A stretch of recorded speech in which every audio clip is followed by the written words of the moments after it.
Hello everybody. On this tutorial I want to cover the HTML5 sectioning tags and creating a two-column HTML5 layout. And I've kind of reviewed some of the tags, and there are several changes that I'm going to employ in here. But we're going to go ahead and start from the very beginning, and the place to begin is the Doctype. So on the very top line, open up a text editor like Notepad++, go ahead and put out the Doctype HTML. Now I'm going to save my changes here, and I want to put it in a folder. Okay, I want to put it in a folder where I can find it again. And so I'm going to put it in my student folder, and I'm not going to record this on the video, but I'll save it as template.html. So I found my folder, I save it as template.html, and I'm going to create a generic template I can use for future HTML files. Now, to be a good HTML5, once we have the Doctype, we need an HTML tag. Okay, so on your HTML tag, we need to set the language. It's going to be English, so we write out lang equals ed.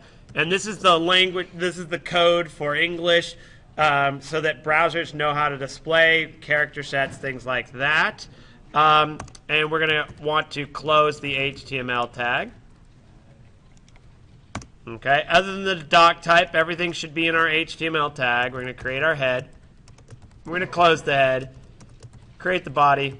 This is all kind of stuff we've done lots of times before. Now, in the head, we're going to create a meta tag to tell us what character set we're going to use. We put char set equals UTF-8, which means we're using universal text format, 8-bit, 1 byte for storing it. 8 bits or 1 byte can store a total of 256 different values. So UTF-8 has 256 different characters that it can represent. And so it gets stored in the computer as 1 byte. So it is pretty cool, if you ask me. Little computer science for you there, free of charge. I'm going to create a title tag, because every web page should have a title tag. Template. All right. So this would be like the generic template tag. I'm just going to go ahead and save that because it's something you would have on every page. And then we're going to convert this into a layout template. And so I've created a folder for my layouts, and I'm going to save it into that folder as well. So if I want to do a single web page, I might open that layout there. But we're going to work on, or that template, we're going to work on some layouts here. So I'm going to, in my templates folder, I'm going to create a new folder. I'm going to call it two-column because that's what we're going to work on. Now, this is going to be kind of a self-containing folder. Everything we need in our two-column layout is going to go into that folder. So it's okay to title it with the space. And I'm going to save in here. Now, we're going to call this the two-column template. And now what we're going to do is we're going to work through the HTML5 doctors, their HTML5 element flowchart. We're going to use this to determine what tags we're going to use. And of course, they just went to the specifications of the W3C as to these tags and how they should be used. And so this is at html5doctor.com/downloads h5d sectioning flowchart.pdf, or just Google HTML5 element flowchart. All right, so this is what we're going to be using. And the idea here is you're going to create a series of tags that will be the structure of a two-column layout. So let's look at a wireframe of a two-column template so we can see the kinds of areas we're going to need to code. Okay, so here's a wireframe of a two-column layout. So we have kind of like a header here, and we got 2 columns in the middle and probably a footer below. Let's take a look at, this is a Drupal site, a little bit more developed. We've got sort of a search widget on the right. We've got sort of the logo and the title, and it looks like a spot for the tagline. We have a navigation bar. We have 2 different columns. There's no footer on here, but we're going to add a footer. So we're going to go ahead and structure something kind of like that. Okay. So in our 2 columns, and you can look at other examples of 2 columns to get your ideas. And of course, we're just looking at a wireframe to give us the general sections. So the first thing we're going to want to do is we're going to create, eventually we're going to turn this into a responsive 2-column layout that on small devices will actually be a 1-column. But we're going to go ahead and create the structure as if it's 2-column first. So the first thing we want to do is if we're on a wide desktop, and I've seen some pretty wide screens here, you want to make sure that your paragraphs just don't go on and on and on and are the full length of the screen.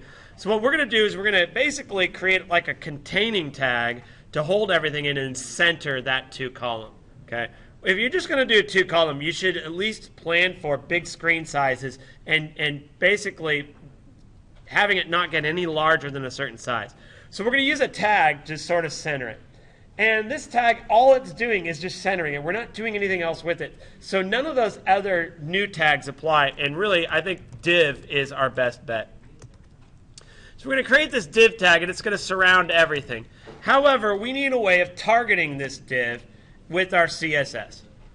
And without going into too great a detail, we're going to use the class attribute for this. We could use the ID, but sometimes it's best to just get in the habit of doing classes and only IDs as necessary. Typically, my rule of thumb for the most part is I use a class if I can. If I need to do some JavaScript and target it a certain way, then I probably will add an ID. Many times, the ID may be very similar to the class. Now, I'm just going to call this a wrapper because it's going to wrap around everything, and we're going to use it to center our content. Okay. Now, from here on out, I'm going to avoid divs if possible. Okay. So the first thing is at the top of our window, we're going to want to have a header. So we're going to go ahead and create a header tag. It's, lo and behold, it's called header. And of course, we use the header to basically give information about our page or about our content.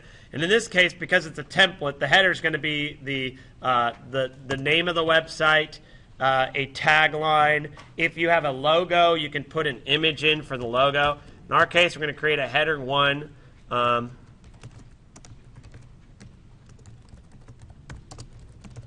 it's going to be very generic here. Website, company title. Create a header 2. I'm going to call this the tagline. Okay. And so there's our header. And we could put our navigation bar in the header, or we could just attach it after. It really doesn't matter. Because of the nature of the tag, it should be, in its proximity to header, be pretty obvious that's what it is. So we're going to create a nav. Now I'm going to give this a class. And the reason why I'm going to give this nav a class is because it's quite possible we'll have more than one nav bar. Okay. And in fact, when I go back to the web page here on the HTML5 Doctor, on nav, they talk about we could have a site nav or an in-page navigation. So guess what I'm going to do? I'm going to give this a class of site nav. And I like to hyphenate my classes, mainly because I do a lot of WordPress development, and I find that that's very common in WordPress is class titles or class values being hyphenated words. Okay, and inside of our nav, we're going to create an unordered list of links. Actually, let's save that for now. For time's sake, I just want to start with the structure of what we're doing here. The next thing we're going to do is we're going to create basically a 2-column layout. And our wrapper should hold most of it in there. But sometimes it's good to have an outer containing tag to apply additional CSS stylings. So the big question is, if we're going to put something around our 2 columns, does it make sense to make it a section, or is it better to create a div? So we're going to use the flowchart to figure that out. Now, I will tell you this. I am a nerd, and I nerd out over this stuff. One of which is to figure out, am I using my tags the right way or not? We could definitely overthink it, which is what I tend to do. But I like to, because I like to come up with a decision and then stick by it. But I want to make sure I've made a good decision. So on this, there's actually a link down on here, HTML5 Doctor on section. So you might want to read through this article to find out how you want to do it. The definition is it's a generic document or application section. It's not a generic container element. So if we're only using it for styling purposes, we should use the div. And so that's what I'm going to do. This is only for styling purposes. We're going to create a div. We're going to give it a class of page. Now, in that div, we are going to have an article or a section. And it depends on the right way to do this. It depends on how you're going to create your layout. If this is a single page on one single content, it's not a blog or something, then I think it's fair to create an article and an aside. If you're going to do a blog that had a series of posts, I would create a section to hold all of your posts inside of it. We're going to assume this is just for a single page, and so I'm going to code it that way out. So I'm going to create an article tag, and I'm going to give it a class of content, because it's the main content. And then I'm going to create an aside, and I'm going to give it a class of sidebar. Okay? And then that's going to be the main structure. And then after my class of a page, I'm going to create a footer. I could give it a class of footer, or I could give it a class of main-footer, because it's the main footer. Or I could call it the page footer.